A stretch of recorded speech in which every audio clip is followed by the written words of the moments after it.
네, 오늘은 20대 대선 사전투표 첫날입니다. 오전 6시부터 전국에서 일제히 투표가 시작됐습니다. 네, 투표율이 집계되는 선거관리위원회 취재기자 나가 있습니다. 네, 먼저 정다혜 기자 전해주시죠. 네, 중앙선거관리위원회에 나와 있습니다. 조금 전 오전 6시부터 전국 3,500여 개 투표소에서 대선 사전투표가 시작됐습니다.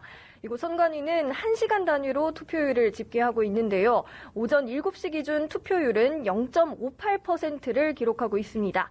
전체 선거인 4,400여만 명 중 25만 6천여 명이 참여를 한 거고요. 같은 시간 0.35%를 기록한 지난 19대 대선 때보다 0.23%포인트 올라갔습니다.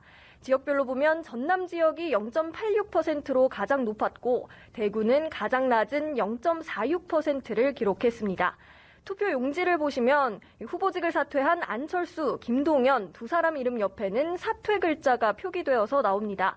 반면 본투표 때는 사퇴가 찍히지 않은 이미 인쇄된 용지가 쓰이고요. 투표장에 사퇴 안내문만 부착될 예정입니다. 사전투표는 유권자 누구나 어디서든 할 수 있습니다. 투표 시간은 이틀 모두 오전 6시부터 오후 6시까지고요. 가까운 투표소는 중앙선관위 홈페이지를 통해 확인하실 수 있습니다. 네, 각 지역 투표소도 차례로 연결해 볼 텐데 정다혜 기자, 코로나 상황 속에 치러지는 첫 번째 대선입니다. 유의사항 어떤 게 있을까요?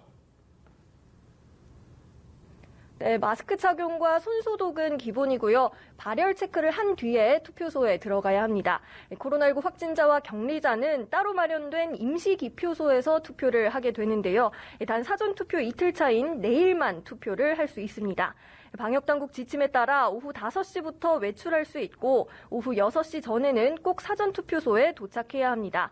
확진자와 격리자는 투표소에서 나눠주는 비닐 장갑을 양손에 착용한 뒤 기표해야 하고요. 투표를 마치면 다 쓴 장갑은 폐기물 봉투에 넣고 즉시 귀가해야 합니다. 생활치료센터에 있는 확진자는 센터에 마련된 전국 10개 특별투표소에서 센터 방침에 따라 투표할 수 있습니다. 지금까지 선관위에서 전해드렸습니다.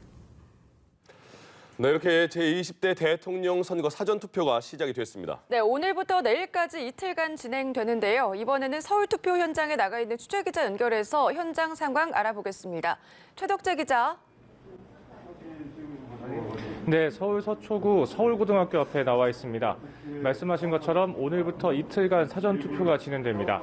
이른 아침 시간부터 미리 투표를 하려는 시민들의 발걸음이 계속해서 이어지고 있습니다. 사전투표는 오전 6시부터 시작됐는데요. 서둘러 투표를 하고 일터나 가정으로 돌아가려는 시민들이 늘면서 길게 줄이 만들어지기도 했습니다. 사전투표는 오늘 오후 6시까지 진행됩니다. 투표소 관계자는 점심시간 후 직장인들이 몰려 투표가 가장 활발할 것으로 보고 있습니다. 투표소 상황에 따라 주차 공간이 협소할 수 있으니 가급적이면 대중교통을 이용하시는 게 좋겠습니다. 투표는 전국에 설치된 사전투표소에서 가능합니다. 지도 앱을 활용하시거나 인터넷 검색창에 사전투표소를 검색하면 가까운 곳을 확인할 수 있습니다. 네, 요새 코로나 확진자가 많아서 걱정인데요. 이 확진자나 격리자는 어떻게 투표해야 하는지 짚어주시고요. 또 인증샷 촬영 등 주의할 사항도 정리해 주시죠. 네, 확진자의 경우에도 또 자가격리 중인 경우에도 아니면 감염이 의심되는 경우에도 모두 투표할 수 있습니다. 다만 오늘은 할 수 없고 내일 하루만 가능합니다. 생활치료센터 내에 있는 특별 사전투표소는 전국 10곳만 운영합니다. 확진자와 직원들이 투표하게 되는데 운영 시간은 해당 센터의 투표 가능 인구에 따라 다릅니다. 또 재택치료 중인 확진자나 격리자는 일반 투표소를 이용할 수 있습니다. 다만 오후 5시부터 6시까지만 일반 투표소 옆에 설치된 별도 투표소를 이용해야 합니다.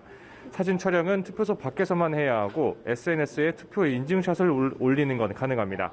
투표권을 갖게 된 만 18세 이상 유권자도 이번 사전투표에 참여할 수 있습니다.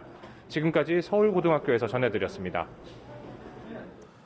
네, 이번엔 민주당의 텃밭이자 심장부인 광주로 가보겠습니다. 광주는 역대 대선에서 민주당 후보에게 표를 몰아주면서 전략적인 선택을 했던 곳입니다. 네, 이번에는 어떤 선택을 할지 주목이 되는데요. 현장에 나가 있는 취재기자 연결해 보겠습니다. 김경인 기자. 네, 광주 영봉동 사전투표소가 마련된 전남대학교 컨벤션홀에 나와 있습니다. 이곳 투표소에는 이른 아침부터 소중한 한 표를 행사하기 위한 유권자들의 발길이 조금씩 이어지고 있습니다. 특히 투표가 시작되기 전부터 40여 명의 유권자들이 줄을 서기도 했습니다. 오늘 광주의 사전투표소는 모두 97곳입니다. 전체 유권자는 거소 투표자 등을 포함해 모두 120만 9천여 명입니다. 이곳 광주는 사전투표율이 높은 지역이기도 한데요. 제19대 대선 사전투표율은 33.67%로 세종과 전남에 이어 전국에서 세 번째로 높았습니다. 광주는 특정 후보를 향한 몰표 현상이 뚜렷한 곳 중 한 곳입니다. 제15대 대선 때는 김대중 후보에게 97%의 싹쓸이표를 줬고 제16대 대선 때는 노무현 후보에게 95%가 넘는 표를 몰아주며 당선에 앞장섰습니다. 하지만 이번 대선 선거운동 기간에는 다소 다른 분위기가 느껴지기도 했는데요. 더불어민주당은 지지층 결집에 집중하며 80에서 90%대 득표율을 목표로 하고 있습니다. 특히 호남의 사전투표율이 높을수록 수도권에서 이재명 후보가 탄력을 받을 것으로 기대하고 있습니다. 반면 국민의힘은 청년층을 공략하며 광주 등 호남에서 20%대 득표율을 목표로 하고 있습니다. 특히 이준석 대표가 잠시 뒤 이곳 투표소에서 사전투표를 할 예정인데 청년층의 사전투표율을 높이기 위해 노력 중입니다. 역대 선거에서 전략적 선택을 해온 광주가 이번에는 어떤 선택을 할지 주목되고 있습니다. 지금까지 광주 영봉동 사전투표소에서 연합뉴스TV 김경인입니다.